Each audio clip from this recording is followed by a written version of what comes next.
Ang Kartilya ng Katipunan ni Emilio Jacinto. Si Emilio Jacinto, utak ng katipunan. Kilala si Emilio Jacinto bilang matapang at matalino, ang tinaguriang utak ng katipunan. Siya ang sumulat ng Kalayaan at Kartilya ng Katipunan. Nagabay ng mga katipunero sa kanilang pakikibaka para sa kalayaan laban sa mga Espanyol. Si Emilio Jacinto at ang Katipunan.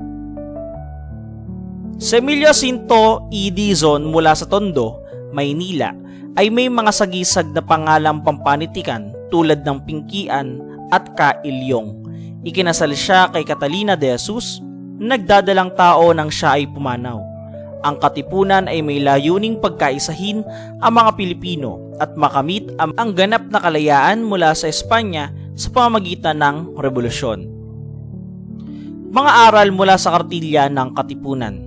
Una, ang buhay ay may layunin at dapat pahalagahan.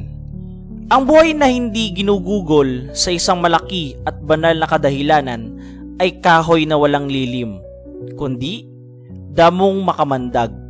Pangalawa, gawain ang tama ng taos-puso, hindi para sa kasikatan. Ang gawang magaling na nagbubuhat sa paghahambog o pagpipita sa sarili o paghahangad na makasarili at hindi talagang nasang gumawa ng kagalingan ay di kabaitan. Pangatlo, tunay na kabutihan ay pag-ibig at paglilingkod sa kapwa. Ang tunay na kabanalan ay ang pagkakawang gawa, ang pag-ibig sa kapwa at ang isukat ang bawat kilos, gawa't pangungusap sa talagang katuwiran. Pang-apat, lahat ay pantay-pantay, walang diskriminasyon. Maitim man o maputi ang kulay ng balat, lahat ng tao ay magkakapantay-pantay. Mangyayaring ang isa'y hihigitan sa dunong, sa yaman, sa ganda, ngunit di may higitan sa pagkatao. Panlima, pinapahalagahan ang dangal higit sa sariling interes. Ang may mataas na kalooban, inuuna ang dangal o puri kaysa pagpipita sa sarili. Ang may hamak na kalooban, inuuna ang pagpipita sa sarili sa puri. Pang-anim, tupdin ang mga pangakong binitawan. Sa taong may hiya, salitay panunumpa. Pampito, gamitin ang oras ng may saysay at huwag sayangin. Huwag mong sayangin ang panahon. Ang yamang nawalay mangyayaring magbalik, ngunit panahong nagdaan na'y di na muli pang magdadaan. Pangwalo, ipagtanggol ang inaapi at labanan ang mapang-api. Ipagtanggol mo ang inaapi, kabakahin o labanan ang umaapi. Pangsyam, maging maingat sa salita at panatilihin ang lihim. Ang taong matalino'y ang may pag-iingat sa bawat sasabihin, matutong ipaglihim ang dapat ipaglihim. Pang-sampu, manguna sa tamang landas sa pamilya at komunidad. Sa daang matinik ng buhay, lalaki ang siyang patnugot ng asawa at mga anak. Kung ang umaakay ay tungo sa sama, ang patutunguhan ng inaakay ay kasamaan din. 11. Respeto at paggalang sa kababaihan. Ang babae ay huwag mong tingnang isang bagay na libangan lamang, kundi isang katuwang at karamay ng lalaki sa mga kahirapan nitong buhay. Gamitin mo ng buong pagpipitagan ang kanyang pisikal na kahinaan at alalahanin ang inang pinagbuhatan at nag-iwi sa iyong kasanggulan. 12. Huwag gawin sa iba ang ayaw mo sa iyo. Ang di mo ibig gawin ng iba sa asawa mo, anak at kapatid, ay huwag mong gagawin sa asawa, anak at kapatid ng iba. 13. Pagpapakatao at pagmamahal sa inang bayan ang sukatan.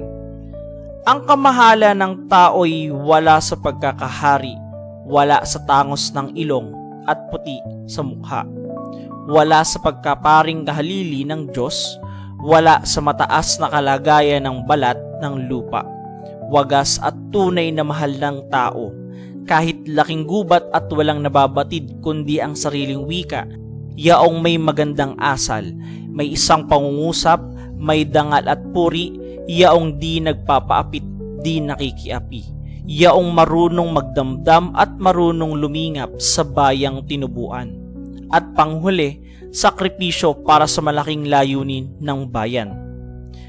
Paglaganap ng mga aral na ito at maningning na sisikat ang araw ng mahal na kalayaan dito sa kaaba-abang sangkapuluan at sabugan ng matamis niyang liwanag ang nangagkaisang magkalahatit magkakapatid ng ligayang walang katapusan.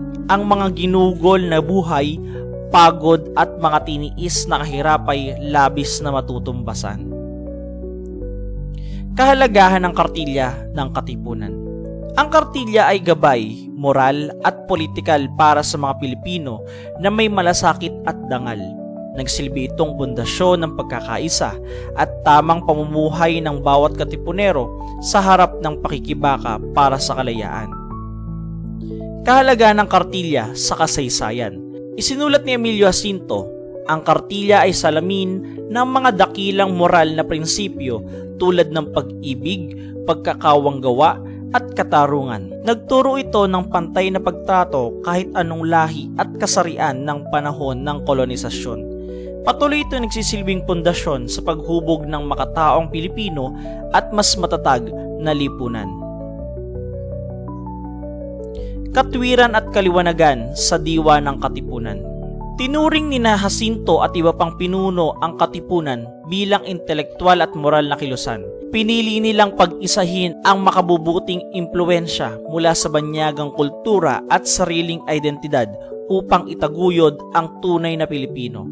Ang kartilya ang moral na gabay o humubog sa kilos ng bawat katipunero, kung saan ang pagbabago ng isip at asal ang pangunahing layunin bago ang armas.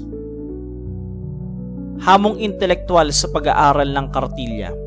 Malalim ang itinuturo ng mga intelektual na tulad ni Jacinto, Mabini at Rizal. Ang pagbabago ay nagsisimula sa talinong mapanuri, hindi sa karahasan lamang.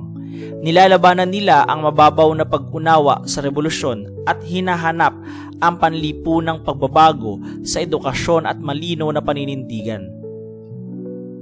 Kahalagahan ng konteksto at pagtitimpi.